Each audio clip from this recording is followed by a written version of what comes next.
Hello viewers, তোমাদের সবাইকে স্বাগতম জানাই আমাদের ইউটিউব চ্যানেলে। আজকের এই ভিডিওতে খুবই একটি গুরুত্বপূর্ণ বিষয় নিয়ে আলোচনা করতে চলেছি।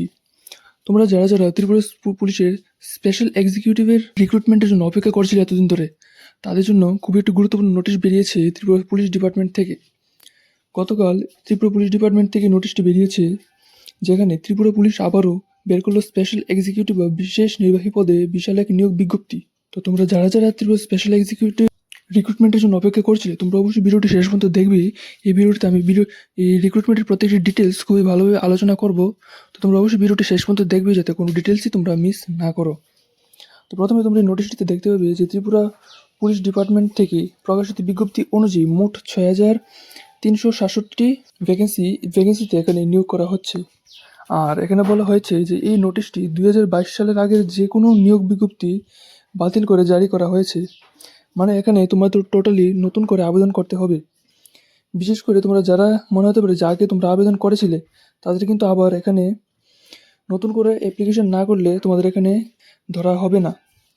এই নোটিশ অনুযায়ী তোমাদের আবার 2022 সালের আগে যারা অ্যাপ্লাই করেছে তাদের আবার এখানে নতুন করে অ্যাপ্লাই করতে হবে।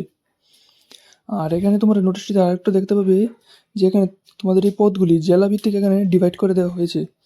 যেমন এখানে পশ্চিম ত্রিপুরা জেলায় 1565টি ভ্যাকেন্সি, সিপাহীজলা জেলায় 839টি, গোমতী ত্রিপুরা জেলায় 769, দক্ষিণ ত্রিপুরায় 752, খোয়াই ত্রিপুরা 571, ধলাই ত্রিপুরা 664, উত্তর ত্রিপুরায় 719টি এবং ঊনকোটি ত্রিপুরায় 488টি এখানে ভ্যাকেন্সি আছে।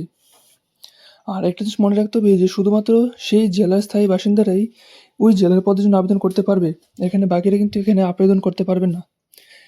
যেই জেলার স্থায়ী বাসিন্দা শুধুমাত্র সেই এখানে আবেদন করতে পারবে। আর তাছাড়া তোমাদের এখানে পার মান্থ যে স্যালারিটা থাকবে তা হবে এখানে 13,000। তবে এর সাথে অন্য কোনো পেনশন বা অ্যালাউন্স এখানে অ্যাড হবে না, এটি সম্পূর্ণ এখানে অনারিয়াম বেসড থাকবে। আর তোমাদের এই নিয়োগের মেয়াদটা হবে টোটালি 3 বছরের জন্য। আর তারপর তোমাদের এখানে কাজের ভিত্তিতে, সন্তোষজনক কাজের ভিত্তিতে তোমাদের এখানে রিক্রুটমেন্টের টাইম বাড়ানো হতে পারে। তবে সর্বোচ্চ এখানে তোমাদের 60 বছর বেশি এখানে নিয়োগ করা হবে না।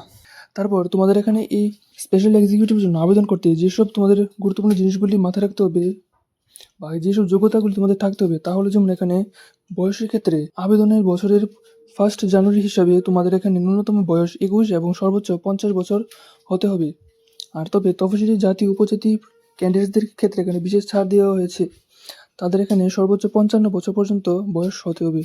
আর তোমাদের এখানে ন্যূনতম শিক্ষাগত যোগ্যতা হলো এখানে তোমাদের যে কোনো স্বীকৃত বোর্ড থেকে তোমাদের এখানে মাধ্যমিক পাস করে থাকতে হবে।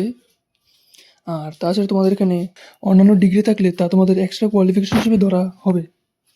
আর অন্যান্য কিছু শর্ত, যেমন তোমাদের ক্যান্ডিডেটদের শারীরিক ও মানসিকভাবে সুস্থ থাকতে হবে, একটি সরকারি মেডিকেল অফিসারের কাছ থেকে তোমাদের মেডিকেল ফিটনেস সার্টিফিকেট জমা দিতে হবে, ক্যান্ডিডেটদের বিরুদ্ধে কোনো থানায় অপরাধমূলক কোনো রেকর্ড থাকা চলবে না।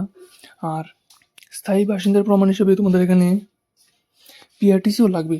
SC/ST ক্যান্ডিডেটদের বয়স ছাড়ের জন্য সরকারি কর্তৃপক্ষের সার্টিফিকেটও জমা দিতে হবে।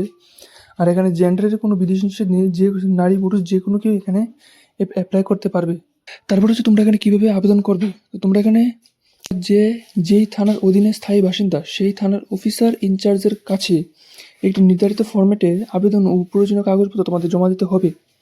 এখানে তোমাদের নোটিশের মধ্যে একটি অ্যাপ্লিকেশন ফর্মও দেওয়া হয়েছে। তোমাদের ফার্স্ট এই ফর্মটি ফিল আপ করতে হবে। তারপর তোমাদের কিছু প্রয়োজনীয় ডকুমেন্টস, যেমন তোমাদের এজ সার্টিফিকেটের জন্য যেমন তোমাদের আধার কার্ড বা birth certificate, school living certificate এবং শিক্ষাগত যোগ্যতার প্রমাণ হিসেবে তোমাদের মাধ্যমিকের মার্কশিটের ফটোকপি। তারপর যেমন মেডিকেল ফিটনেস সার্টিফিকেট, যেটা সরকারি মেডিকেল অফিসারের দ্বারা ভেরিফাইড হতে হবে, এবং তোমাদের পিআরটিসি, তারপর SC/ST সার্টিফিকেট এখানে সাথে জমা দিতে হবে।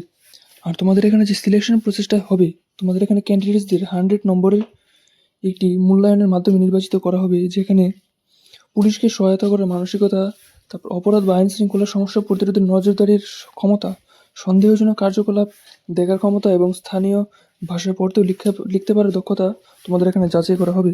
আরেকটা জিনিস মনে রাখতে হবে, এটা শুধুমাত্র লিখিত পরীক্ষা বা ইন্টারভিউ নয়, এটা সম্পূর্ণ স্কিল বেসড ইভ্যালুয়েশন এখানে থাকবে। আর তোমাদের এখানে অ্যাপ্লিকেশন করার লাস্ট ডেট হচ্ছে তোমাদের 20 মে 2026। এই তারিখের মধ্যে তোমরা যেই থানার অন্তর্গত সেই থানায় তোমাদের এখানে আবেদনপত্রটা জমা দিতে হবে।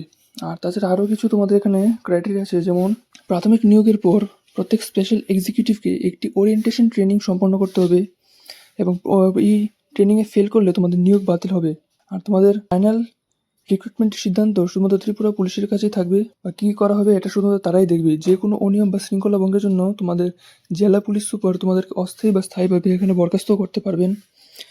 এটি সম্পূর্ণ অনারিয়াম বেসড পোস্ট, তাই তোমরা এখানে সরকারি কর্মচারীদের মতো কোনো অ্যালাওয়েন্স বা পেনশনের জন্য দাবি করতে পারবে না। তো বন্ধুরা, এই ছিল ত্রিপুরা স্পেশাল এক্সিকিউটিভ রিক্রুটমেন্টের সম্পূর্ণ ডিটেলসগুলি। আশা করি তোমরা ভিডিওটি শেষ পর্যন্ত দেখেছো এবং সম্পূর্ণ ডিটেলসগুলি খুব ভালোভাবে শুনেছো। আর তোমরা যত সম্ভব থানায় গিয়ে ফর্ম সংগ্রহ করে তোমাদের প্রয়োজনীয় কাগজপত্র রেডি করে তোমরা 20 তারিখের মধ্যে তোমরা এখানে জমা দিয়ে দিতে পারবে। অথবা তোমাদের এই নোটিশের মধ্যে একটা ফর্ম দেওয়া আছে, ফর্মটা তোমাদের প্রিন্ট আউট করে ফিল আপ করে সাথে তোমাদের প্রয়োজনীয় ডকুমেন্টসগুলি অ্যাটাচ করে তোমাদের এখানে তোমরা যেই থানার অন্তর্গত সেই থানায় গিয়ে জমা দিতে পারবে। ভিডিওটি ভালো লাগলে অবশ্যই একটা লাইক করে দেবে এবং শেয়ার করে দেবে। আর আমাদের চ্যানেলটিও সাবস্ক্রাইব করে রাখবে নতুন নতুন চাকরির আপডেট পেতে। ধন্যবাদ।